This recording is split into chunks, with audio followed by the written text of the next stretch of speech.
ہے ان سے متعلق، اس کی ذمہ داری سے متعلق اس کو پوچھا جائے گا۔ آدمی اپنے گھر کا، اپنی فیملی کا ذمہ دار ہے، اور اپنے فیملی کے بارے میں اللہ تبارک و تعالیٰ قیامت کے دن اس سے پوچھے گا۔ جب انسان کی اپنی فیملی ہوتی ہے، اپنا مکان ہوتا ہے، تو بیوی کیا کر رہی تھی، بچے کیا کر رہے تھے۔ آدمی یہ سوچے کہ بھئی اذان ہوئی اور میں نکل کے مسجد کو چلے گیا، بیوی نماز پڑھتی ہے نہیں پڑھتی ہے، اولاد اہتمام کرتے ہیں یا نہیں کرتے ہیں، اس کو دیکھتے ہی نہیں ہیں۔ ہم تو قرآن کی کلاسز لے لیتے ہیں، قرآن پڑھ لیتے ہیں، حدیثیں پڑھ لیتے ہیں، اس پر عمل کر لیتے ہیں، لیکن ہم دیکھتے ہیں کہ ہمارے گھر والے اس کا کوئی اہتمام نہیں کرتے۔ ہمارا سگا بھائی قرآن نہیں پڑھ رہا ہے، ہماری بات سننے والی ہماری بہن پردے کا اہتمام نہیں کر رہی ہے، اور آسانی کے ساتھ ہم اس کے اوپر سے گزر جا رہے ہیں۔ محترم ناظرین کرام، یہ نہایت پریشان ہو جائیں گے۔ اگر اس طرح ہمارا عمل رہا تو قیامت کے دن ہم بہت زیادہ پریشان ہو جائیں گے۔ کیوں کہ جس نے غلطی کی اللہ تبارک و تعالیٰ اس سے بھی پوچھے گا، اور جو گھر کا ذمہ دار تھا اس سے بھی اللہ تبارک و تعالیٰ پوچھے گا کہ آپ کی بیٹی یہ اہتمام، تیری بیٹی یہ اہتمام نہیں کرتی تھی، تیرا بیٹا یہ غلطی کیا کرتا تھا، تیرا بھائی یہ کیا کرتا تھا۔ جو اپنی فیملی ہوتی ہے، ہمارے اپنی بیوی بچے وغیرہ جو گھر میں رہنے والے، وہ کیا کرتے ہیں اس کے ذمہ دار ہم بھی بنتے ہیں۔ جیسے کہ اگر کسی معاملے میں اگر پیسہ بے دریغ الٹ پلٹ اگر ہمارے گھر والے اگر خرچ کر دیں تو کیا ہم اس پر روک نہیں لگاتے؟ اگر وہ کوئی غلطی کر لے یا کسی سے لڑ لیں تو کیا ہم ان کو روک نہیں لگاتے؟ ہم وہاں پر تو پورا کنٹرول کرتے ہیں، لیکن مذہبی امور میں ہمارا کوئی کنٹرول ان پر نہیں رہتا۔ کنٹرول کرنا چاہیے اور ان کی اصلاح کرنا چاہیے، سختی سے نہیں نرمی سے صحیح، یا نرمی سے نہیں سختی سے صحیح، جس اعتبار سے ہو سکتا جیسے وہ ممکن ہو سکے اس کے ذریعے ان کی اصلاح کرنا چاہیے۔ یہ اللہ تبارک و تعالیٰ کا حکم ہے، اور قیامت کے دن ہم کو اس سے متعلق جواب دینا ہے۔ اللہ تبارک و تعالیٰ قرآن کریم میں دوسرے مقام پر ارشاد فرماتا ہے وَأَنذِرْ عَشِيرَتَكَ الْأَقْرَبِينَ۔ اللہ تبارک و تعالیٰ کا فرمان ہے، اور اپنے قریبی رشتہ داروں کو آگاہ کرو۔ ایسا نہیں کہ ہم اپنا ذاتی عمل کر لیں یہ کافی ہو جائے گا، نہیں، دین اسلام کے جو احکام ہوتے ہیں، جو قبر کے اندر کے معاملات ہوتے ہیں، جو آخرت میں ہونے والے معاملات ہوتے ہیں، جو نماز روزہ زکوٰۃ اور حقوق وغیرہ سے متعلق جو احکام ہوتے ہیں، صرف ہم جان لیں اور عمل کر لیں یہ کافی نہیں ہے، بلکہ ہمارے قریبی رشتہ داروں کو زیادہ سے زیادہ بتلانا یہ ہماری ذمہ داری بنتی ہے۔ اور جس کا رشتہ جتنا قریب کا ہوتا اس سے اس کی طرف پہنچانا دین کو اتنا زیادہ ضروری ہو جاتا۔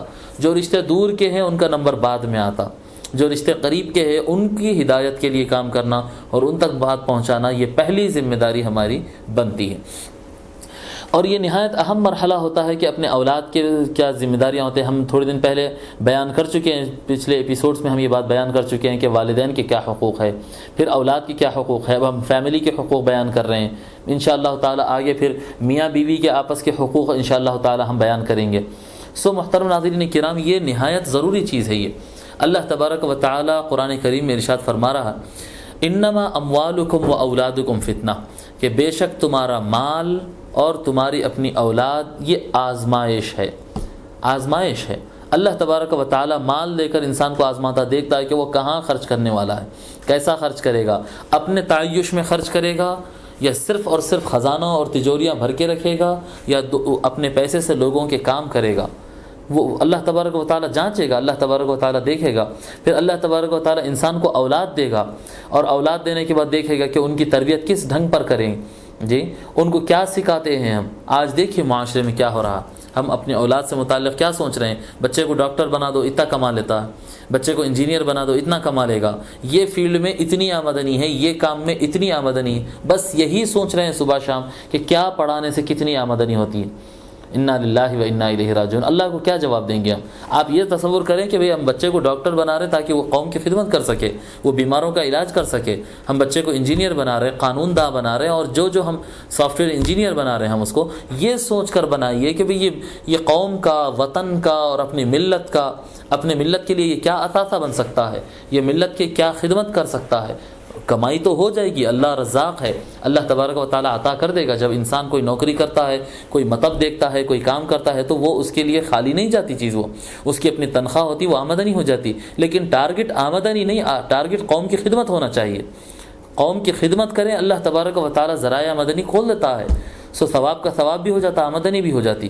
لیکن ہر معاملے کے اندر آج ہم دیکھ رہے ہیں کہ اپنے اولاد کو ہم یہ سکھا رہے ہیں کہ بیٹے یہ کر لو اتنی آمدنی ہو جاتی، یہ کر لو اتنا کام نکل جاتا، اتنا پیسہ مل جاتا، اتنا پلاٹ مل جاتا، اتنی گاڑی مل جاتی۔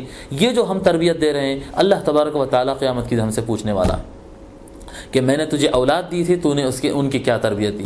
آج والدین اطمینان سے بیٹھ کر بولتے ہیں، گھر کے اندر بیٹھ کر بولتے ہیں کہ جاؤ بیٹا بول دو باہر ابا گھر میں نہیں ہیں۔ کیا سکھا رہے ہیں ہم بچوں کو جھوٹ بولنا سکھا رہے ہیں۔ ماں باپ بیٹھ کر اولاد کے سامنے غلط منظر والے برے مناظر دیکھتے ہوئے ٹی وی کے سامنے بیٹھے ہوئے گھنٹوں ان کے ساتھ ٹائم ویسٹ کر رہے ہیں۔ والدین خود نماز کا اہتمام نہیں کر رہے ہیں اپنے اولاد کے سامنے، بالکل چھوٹے بچے ان کے ساتھ بیٹھ کر دیکھتے ہیں۔ سو جب وہ اپنے بچپن سے ہی والدین کو نماز ترک کرتے ہوئے دیکھ رہے ہیں، بچپن سے ہی والدین ان کو جھوٹ بولنا سکھا رہے ہیں، کیسا چکر دینا سکھا رہے ہیں، سامنے والے کو کیسا زیر کرنا سکھا رہے ہیں، یہ تعلیم جب والدین اپنے اولاد کو دے گی تو بتائیے وہ دنیا میں جو کرنا ہے، جس کے ساتھ جو ہونا ہے وہی ہونے والا ہے، چاہے وہ حق پہ رہے چاہے وہ باطل پہ رہے۔ اللہ نے سب کے لیے تقدیر لکھ دی ہے، سب کے ساتھ وہی ہونے والا ہے۔ لیکن جو ہم اپنے اولاد کو سکھا رہے ہیں، جو ہمارے دلوں کے اندر ہماری نیتیں ہیں، اس کا حساب ہم اللہ تبارک و تعالیٰ کے پاس کیا دیں گے؟ اللہ تبارک و تعالیٰ نے تو قرآن کریم کے اندر صاف فرما دیا ہے، انما اموالکم و اولادکم فتنہ، بے شک تمہارے دولت، مال، مکان اور ساز و سامان، تمہارے اموال اور تمہاری اولاد آزمائش ہے، امتحان کے لیے اللہ نے دیا ہے۔ سو غور کریں کہ ہم اپنی فیملی کے کیا حقوق ادا کر رہے ہیں۔ یہی حق ادا کر رہے ہیں کہ ہم دنیا کے اندر ان کو سکون دے کر آخرت کے عذاب میں مبتلا کرنا چاہ رہے ہیں، یا وہ راہ اختیار کرنا چاہ رہے ہیں کہ جو دنیا میں بھی سکون ان کو عطا کرے اور آخرت میں بھی ان کو سکون عطا کرے، اور وہ سکون کی راہ صرف اور صرف قرآن اور حدیث کے اندر ہی مل سکتی ہے۔ اسلام کی روشنی کے ذریعے ہی وہ چیز ان کو مل سکتی ہے اور وہ راہ ان کو مل سکتی ہے۔ بہرحال یہ تھوڑی سی چند باتیں تھیں جو میں آپ حضرات کو بتانا چاہتا تھا اپنی فیملی سے متعلق بنیادی حقوق کے بارے میں۔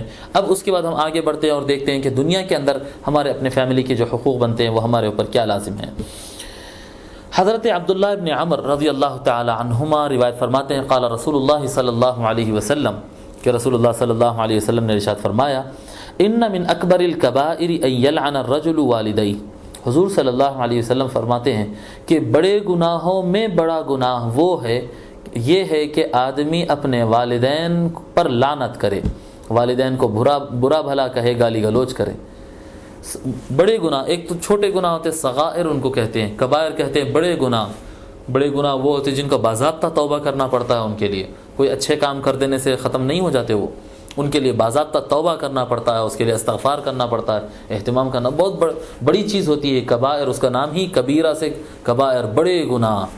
سو آقا صلی اللہ علیہ وسلم فرما رہے ہیں بڑے گناہوں میں بھی بڑا گناہ ہے، بڑے گناہوں میں بھی بڑا گناہ ہے۔ کیا؟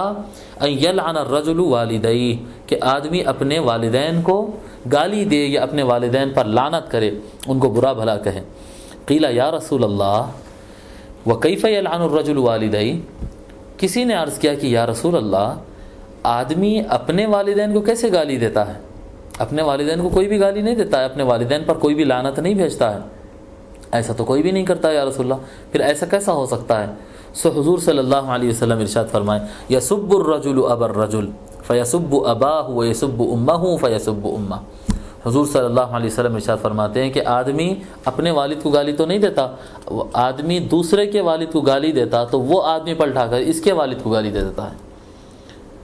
دیکھیے آج معاشرے کے اندر ہمارے پاس خاص طور پر ہم دیکھتے ہیں، شہر حیدرآباد کے باشندے اور شہر حیدرآباد کے ہم رہنے والے ہیں، ہم دیکھتے ہیں آج صبح شام بغیر گالی کے لوگ نہیں گزار رہے ہیں۔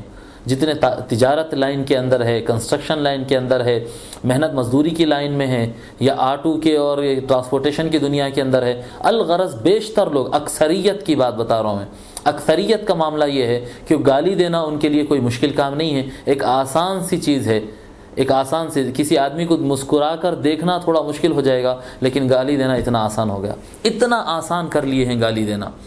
یہ گالی دینے سے ہوگا کیا؟ جب آدمی کسی کو گالی دیتا ہے تو سامنے والا زور سے یا آہستہ، سامنے یا پیچھے اس کو گالی دیتا ہے۔ جب یہ کہنے والا اس کے باپ کو گالی دیتا ہے تو وہ پلٹا کر اس کے باپ کو گالی دیتا ہے۔ میں اگر کسی کی ماں کو گالی دوں گا تو کوئی بھی مجھے میری والدہ کو گالی دے گا۔ سو یہ آدمی کا دوسروں کے والدین کو گالی دینا گویا اس کا اپنے والدین کو گالی دینا ہے، اور یہ عمل کو حضور صلی اللہ علیہ وسلم بڑے گناہوں میں بھی بڑا گناہ فرمائے ہیں۔ یہ نہیں کہ ڈائریکٹ آدمی اپنے باپ کو گالی دے تو بڑا گناہ ہوتا ہے، وہ نہیں، گالی دینا تو ہر صورت میں بڑا گناہ ہے، لیکن اگر آدمی دوسرے کے ماں باپ کو گالی دیتا ہے جس کی وجہ سے سامنے والا بھی گالی دے دے تو یہ اکبر الکبائر، آقا صلی اللہ علیہ وسلم ارشاد فرماتے ہیں آدمی اپنے ماں کو، دوسرے کی ماں کو گالی دیتا ہے تو وہ پلٹا کر اس کی ماں کو گالی دیتا ہے، وہ اس کے بھائی بہن کو گالی دیتا ہے تو وہ سامنے والا بھی پلٹا کر اس کے بھائی بہن کو گالی دیتا ہے۔ یہ گالی کا سسٹم یہ اکبر الکبائر ہے، والدین کے حقوق میں سے ہے، گھر والوں کے اور والدین کے حقوق میں سے ہے کہ اولاد اپنی کوئی ایسا کیریکٹر پیش نہ کرے، کوئی ایسی غلطی نہ کریں جس کی وجہ سے پلٹ کر بات ان کے اپنے والدین اور اس کے اپنے گھر کی طرف آ جائے۔ یہ فیملی کے حقوق ہے، یہ والدین کے حقوق میں سے۔ آج کل نوجوان باہر نکل جاتے ہیں گھر سے تو بس وہ تھوڑا سا جوانی کا جوش ہوتا، ویسے کون سی جوانی آج کے نوجوانوں کے اندر ہے، کوئی جسمانی طاقت وغیرہ نہیں، بس گاڑیاں دوڑانے کی جوانی رہ چکی ہے۔ محترم ناظرین کرام، غور کرنے کی بات ہے، تھوڑا سا خون گرم ہوتا ہے، تھوڑا سا جوش آ جاتا ہے، بس میں گھر چھوڑ کے نکل گیا، میں باہر لڑ لیا، میں باہر بتا دیا، میں چھچورا پن کر لیا اور میں اپنی مرضی کا مالک ہوں، کون مجھے روک سکتا ہے، کیا کر سکتا ہے۔ انسان بچے آج کل کے نوجوان اتنا تیزی کے ساتھ کام کر رہے ہیں، اتنے الٹ پلٹ کام کر رہے ہیں، جو سمجھ میں آ رہا کر رہے ہیں، برے سے برے حرکتوں کی طرف اور غلط سے غلط ترین کاموں کے اندر ملوث ہو جا رہے ہیں، اور نتیجہ یہ نکل رہا ہے کہ بدنامگی سارے گھر کو پریشان کر کے رکھی ہوئی ہے۔ کوئی بھائی کے کیریکٹر کی وجہ سے بہن کو رشتے نہیں آ رہے ہیں، کوئی بیٹے کی غلط حرکتوں کی وجہ سے سارے محلے والوں کے سامنے باپ کو سر جھکانا پڑ رہا ہے، عورت ماں اس کے اپنے بیٹے پر فخر نہیں کر سکتی ہے، اپنے بیٹے کے عیوب کو چھپانے میں ہی اس کی زندگی گزر رہی ہے۔ یہ اولاد کیریکٹر پیش کر رہی ہے آج۔ محترم ناظرین کرام، ہمیں سمجھنا چاہیے، بالخصوص نوجوانوں کو یہ بات سمجھنا چاہیے کہ کردار ایسا پیش کرنا ہم پر لازم ہے۔ یہ ہمارے اپنی بھلائی کے لیے ہی نہیں بلکہ ہمارے اپنے والدین کے حق میں سے یہ حق ہے کہ ایسا کردار باہر نہ پیش کیا جائے کہ لوگ ان کی طرف انگلی اٹھا کر دیکھیں، لوگ ان کی طرف نظر اٹھا کر دیکھیں، ان کی طرف انگلی سے اشارہ کرے یا پھر ان کو کچھ برا بھلا کہے۔ ان کو ان چیز سے بچانا چاہیے۔ ایسا کردار پیش کرو کہ لوگ ان کے اپنے والدین کی تعریف کرنا کہ کتنی اچھی تربیت کی ہے آپ نے اولاد کی، کتنے اچھے مہذب بچے ہیں آپ کے، یہ کہنا دنیا، ایسی تعلیم ان کو پیش کرنا، ایسا کردار ہم کو چاہیے کہ معاشرے کے اندر ہم پیش کریں۔